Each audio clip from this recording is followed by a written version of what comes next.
قالوا ادع لنا ربك يبين لنا ما هي إن البقرة تشابه علينا وإنا إن شاء الله لمهتدون. قال إنه يقول إنها بقرة لا ذلول تثير الأرض ولا تسقي الحرث مسلمة لا شية فيها. قالوا الآن جئت بالحق فذبحوها وما كادوا يفعلون. وإذ قتلتم نفسا فادارأتم فيها والله مخرج ما كنتم تكتمون. فقلنا اضربوه ببعضها كذلك يحيي الله الموتى ويريكم آياته لعلكم تعقلون. ثم قست قلوبكم من بعد ذلك فهي كالحجارة أو أشد قسوة وإن من الحجارة لما يتفجر منه الأنهار وإن منها لما يشقق فيخرج منه الماء وإن منها لما يهبط من خشية الله وما الله بغافل عما تعملون. أفتطمعون أن يؤمنوا لكم وقد كان فريق منهم يسمعون كلام الله ثم يحرفونه من بعد ما عقلوه وهم يعلمون. وإذا لقوا الذين آمنوا قالوا آمنا وإذا خلا بعضهم إلى بعض قالوا أتحدثونهم بما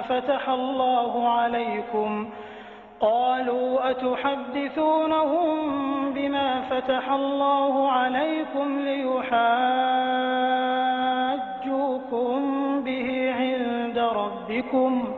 أفلا تعقلون. أولا يعلمون أن الله يعلم ما يسرون وما يعلنون. ومنهم أميون لا يعلمون الكتاب إلا أماني وإن هم إلا يظنون. فويل للذين يكتبون الكتاب بأيديهم ثم يقولون هذا من عند الله ليشتروا به ثمنا قليلا فويل لهم مما كتبت أيديهم وويل لهم مما يكسبون. وقالوا لن تمسنا النار إلا أياما معدودة قل أتخذتم عند الله عهدا فلن يخلف الله عهده أم تقولون على الله ما لا تعلمون. بلى من كسب سيئة وأحاطت به خطيئته فأولئك أصحاب النار هم فيها خالدون.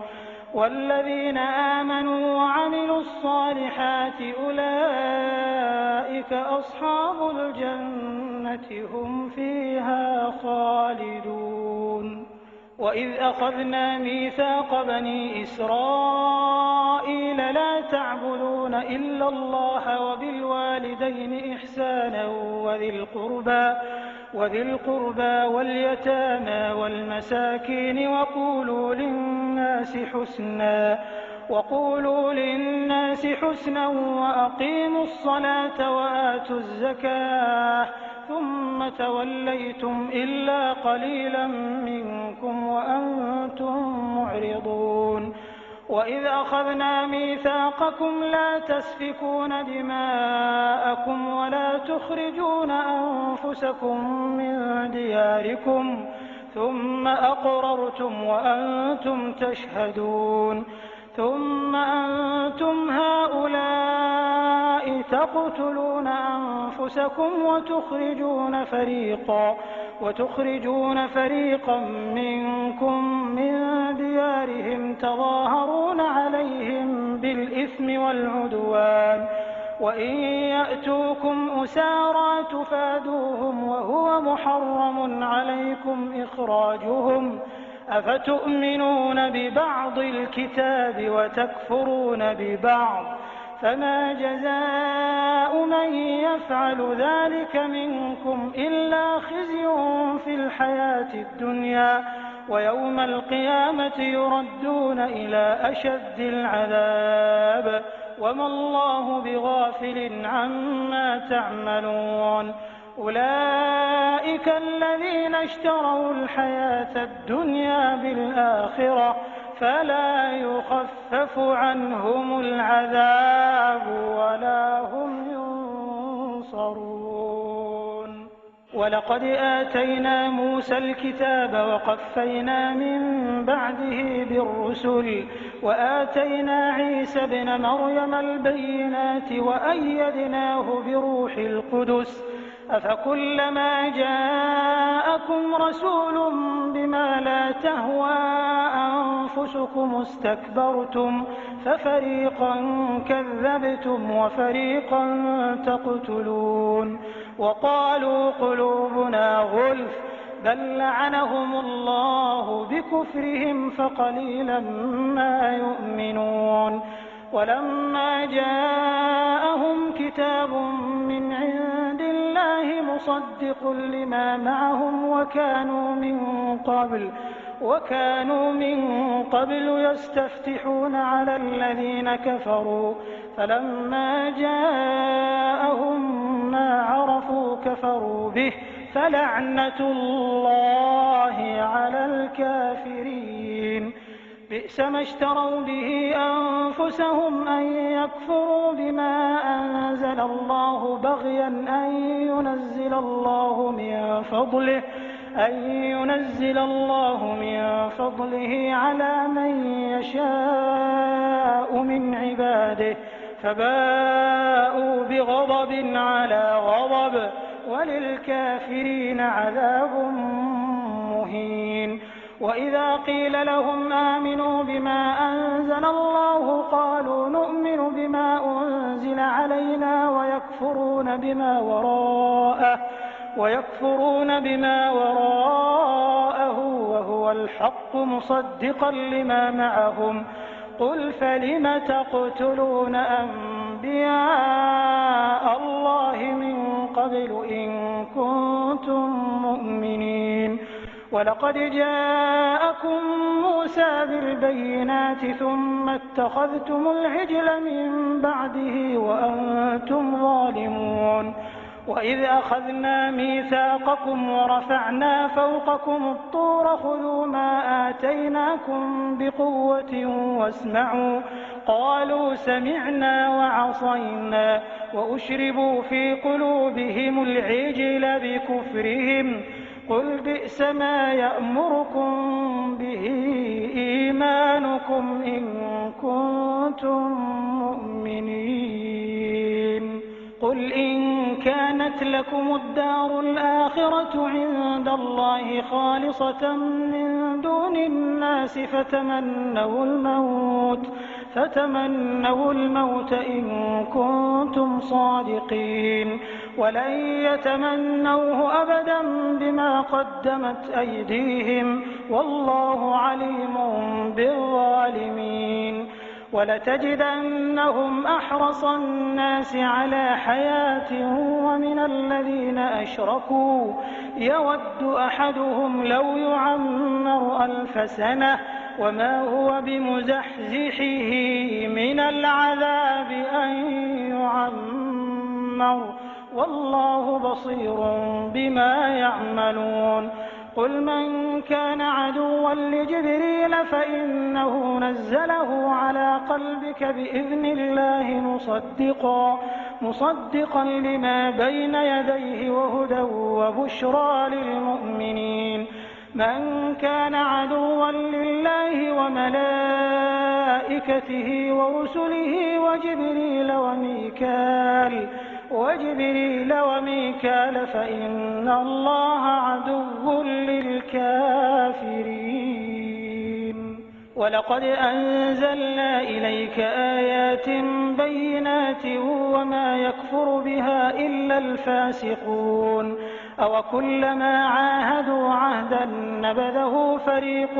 منهم بل أكثرهم لا يؤمنون ولما جاءهم رسول من عند الله مصدق لما معهم نبذ فريق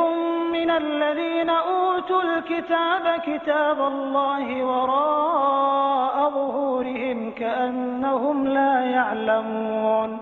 واتبعوا ما تتلو الشياطين على ملك سليمان وما كفر سليمان ولكن الشياطين كفروا يعلمون الناس السحر وما أنزل على الملكين ببابل هاروت وماروت وما يعلمان من أحد حتى يقولا إنما نحن فتنة فلا تكفر فيتعلمون منهما ما يفرقون به بين المرء وزوجه وما هم بضارين به من أحد إلا بإذن الله ويتعلمون ما يضرهم ولا ينفعهم ولقد علموا لمن اشتراه ما له في الآخرة من خلاق ولبئس ما شروا به أنفسهم لو كانوا يعلمون ولو أنهم آمنوا واتقوا لمثوبة من عند الله خير لو كانوا يعلمون يا أيها الذين آمنوا لا تقولوا راعنا وقولوا انظرنا واسمعوا وللكافرين عذاب أليم ما يود الذين كفروا من أهل الكتاب ولا المشركين أن ينزل عليكم من خير من ربكم والله يختص برحمته من يشاء والله ذو الفضل العظيم ما ننسخ من آية أو ننسها نأت بخير منها أو مثلها ألم تعلم أن الله على كل شيء قدير ألم تعلم أن الله له ملك السماوات والأرض وما لكم من دون الله من ولي ولا نصير أم تريدون أن تسألوا رسولكم كما سئل موسى من قبل ومن يتبدل الكفر بالإيمان فقد ضل سواء السبيل ود كثير من أهل الكتاب لو يردونكم من بعد إيمانكم كفارا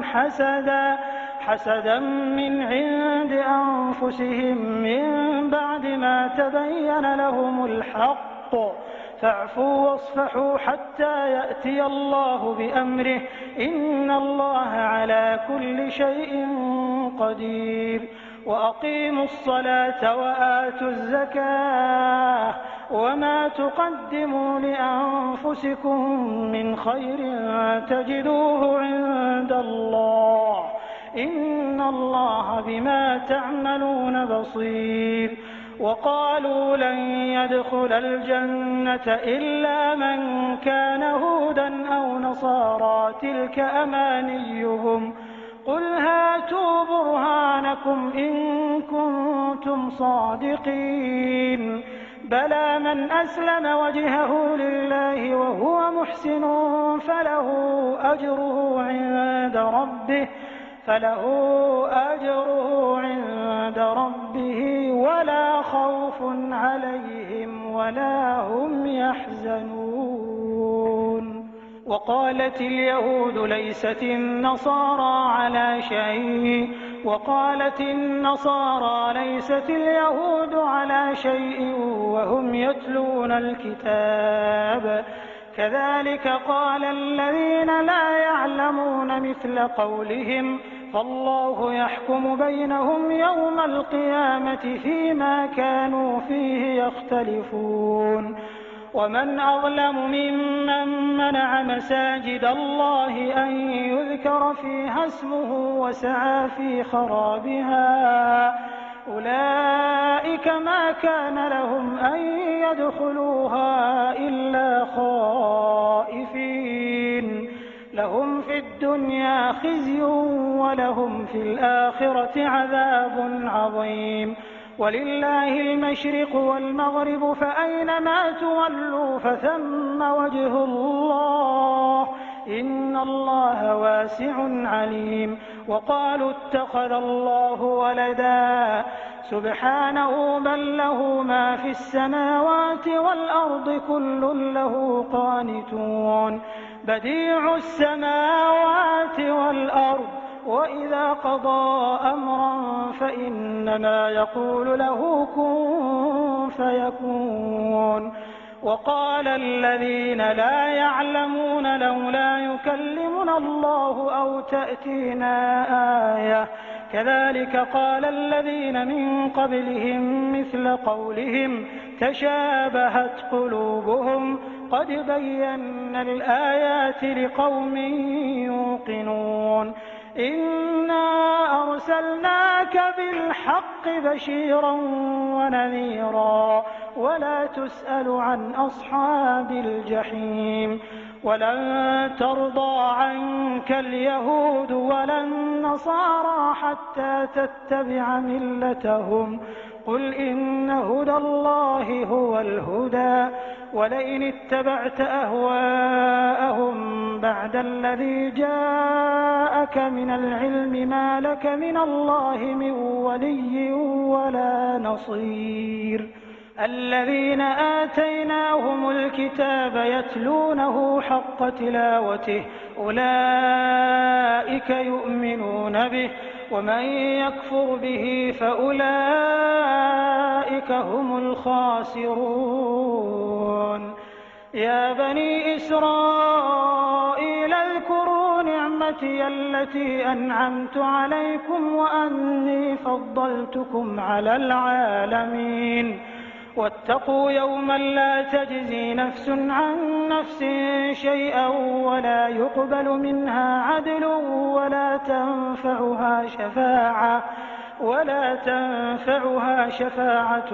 ولا هم ينصرون وإذ ابتلى إبراهيم ربه بكلمات فأتمهن قال إني جاعلك للناس إماما قال ومن ذريتي قال لا ينال عهد الظالمين وإذ جعلنا البيت مثابة للناس وأمنا واتخذوا من مقام إبراهيم مصلى وعهدنا إلى إبراهيم وإسماعيل أن طهرا بيتي للطائفين والعاكفين والركع السجود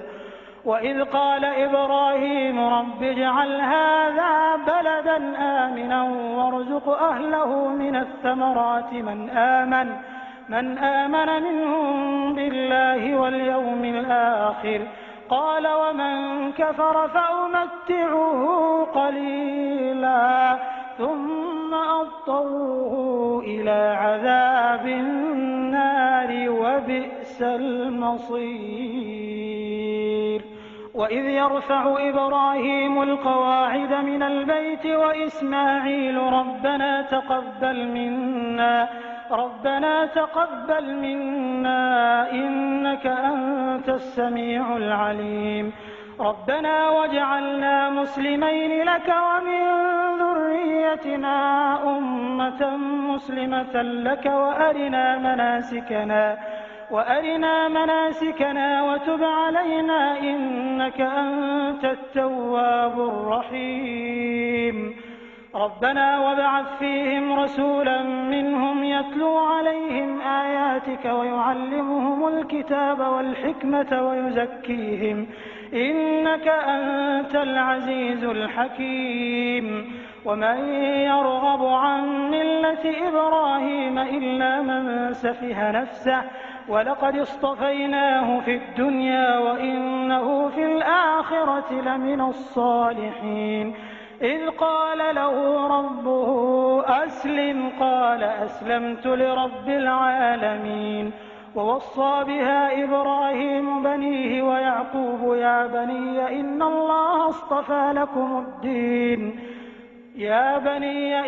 الله اصطفى لكم الدين فلا تموتن إلا وأنتم